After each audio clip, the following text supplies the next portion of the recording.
Hello students, आज हम कक्षा 10वीं के विज्ञान और प्रौद्योगिकी भाग 2 का 7वां लेसन पहचान सूक्ष्म जीव विज्ञान की इसका हम जो है स्वाध्याय के प्रश्न देखेंगे। ये हमारा स्वाध्याय का इस वीडियो में हम लोग पहला और दूसरा प्रश्न देखेंगे। पहले हमारा पहला प्रश्न क्या दिया गया, दिए गए पर्याय में से उचित पर्याय चुनकर निम्नलिखित कथन को पुनः लिखिए और उसका स्पष्टीकरण लिखिए। तुम्हारी किताब में इस तरह से प्रश्न दिया है कि दिए गए पर्याय में से उचित पर्याय चुनना है, लेकिन किताब में पर्याय नहीं दिया है और डायरेक्ट बोला है, तो मतलब जो है क्वेश्चन दिया है और स्पष्टीकरण। तो पर्याय पहले तुम लोग लिख लो।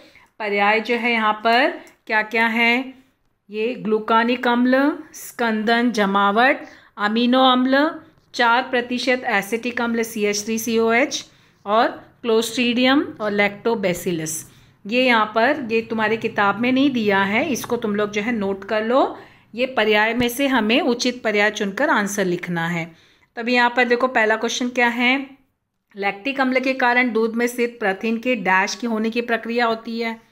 प्रोबायोटिक्स खाद्य पदार्थ के कारण आंतों में डैश से जैसे उपद्रवी जीवाणुओं का नाश होता है।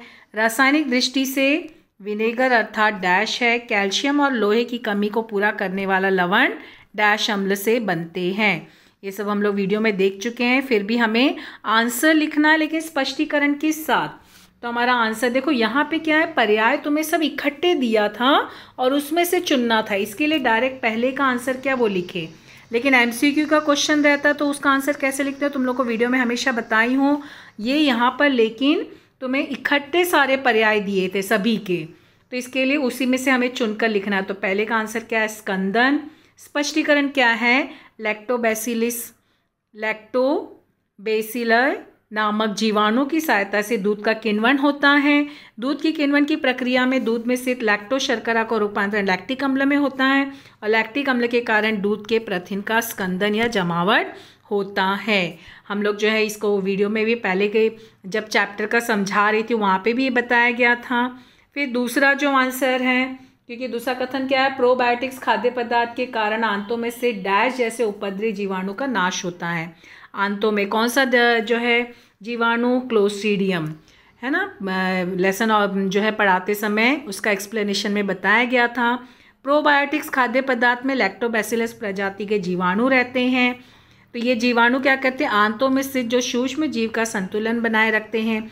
पाचन प्रक्रिया की सहायता से सूक्ष्म जीव की वृद्धि करते हैं और क्लोस्ट्रीडियम जैसे हानिकारक जीवाणु को नष्ट करते। तो आंसर क्या है, क्लोस्ट्रीडियम। और ये उसका स्पष्टीकरण लेसन समझाते समय भी ये चीज़ बताया गया था। फिर तीसरा कथन क्या है यहाँ पर कि जो है रासायनिक दृष्टि से विनेगर अर्थात डैश है। विनेगर तुम लोग को बताई थी ना, 4% एसिटिक अम्ल CH3COH। स्पष्टीकरण, रासायनिक दृष्टिकोण से विनेगर यानी सिरका 4% एसिटिक अम्ल CH3COH है। खाद्य पदार्थ के परिरक्षक के रूप में विनेगर का उपयोग किया जाता है और खाद्य पदार्थ के गुणधर्म होने के कारण सिरका को ही विनेगर कहा जाता है। फिर चौथा जो आंसर है, चौथा कथन क्या था कि कैल्शियम और लोहे की कमी को पूरा करने वाला लवण डैश अम्ल से बनाते हैं। कौन से अम्ल से, ग्लूकानिक अम्ल। हम लोग देखो वहाँ पे अनेक प्रकार के जो है अमीनो अम्ल के बारे में देखे थे ना सारणी, देखो उसमें भी यहाँ बताया गया था, वही चीज़ है। स्पष्टीकरण क्या है, ग्लूकानिक अम्ल एक अमीनो अम्ल है। ग्लूकोज और कॉर्न स्टिप लिकर के स्रोत का उपयोग करके एस्पेरिजिलस नाइगर नामक सूक्ष्म जीव की सहायता से ग्लूकानिक अम्ल बनाया जाता है और ग्लूकानिक अम्ल का उपयोग कैल्शियम और लोहे की कमी को पूरा करने वाले लवण के उत्पाद के लिए किया जाता है। हम लोग ये सारणी में देखे थे, ठीक है। अमीनो अम्ल की जो सारणी है, जब लेसन तुम लोग को समझाया जा रहा था उसमें ये जानकारी दी गई है, उसमें से देख लेना। यहाँ पर देखो तुम्हारा दूसरा प्रश्न क्या दिया, उचित जोड़ियाँ मिलाओ। समूह अ और समूह ब। समूह में क्या दिया है, ज़ाइलिटॉल, साइट्रिक अम्ल, लाइकोपिन और नायासिन। और यहाँ समूह ब में रंग, मिठास, सूक्ष्मजीव प्रतिबंधक, प्रोटीन का गठन, ठीक है, और फिर उसके बाद अम्लीयता प्रदान करना। ये तुम्हारा उचित जोड़े मिलाओ। तो यहाँ पे उचित जोड़े मिलाओ ऐसे मोस्टली जो है यहाँ पर अभी देखो समूह अ में क्या दिया है, ज़ाइलिटॉल। तो ज़ाइलिटॉल क्या है, मिठास देना।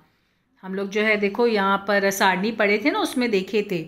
फिर साइट्रिक अम्ल, साइट्रिक अम्ल का उपयोग किसके लिए होता है, अम्लीयता प्रदान करना, साइट्रिक अम्ल से अम्लीयता प्रदान होती है। फिर लाइकोपिन जो है, लाइकोपिन किसके लिए, रंग के लिए। फिर नाइसिन जो है, नाइसिन का उपयोग किस में करते हैं, सूक्ष्मजीव प्रतिबंधात्मक के रूप में इसका उपयोग किया जाता है। तो लेकिन ये छोटे बच्चों के जैसे से तीर का निशान नहीं लगाना। तुम लोग 10th का आंसर लिख रहे हो तो 10th का आंसर लिखते समय क्या करना, समूह अ समूह ब और फिर यहाँ पर उत्तर लिखना आगे। तो उत्तर क्या क्या है, देखो यहाँ पे उत्तर जो है ज़ाइलिटॉल का मिठास देना, साइट्रिक अम्ल का अम्लीयता प्रदान करना, लाइकोपिन का रंग और नाइसिन जो है वो सूक्ष्मजीव प्रतिबंधात्मक उपयोग। तो इस प्रकार से हमारा जो है पाठ 7 का स्वाध्याय का पहला और दूसरा प्रश्न पूरा होता है। Thank you.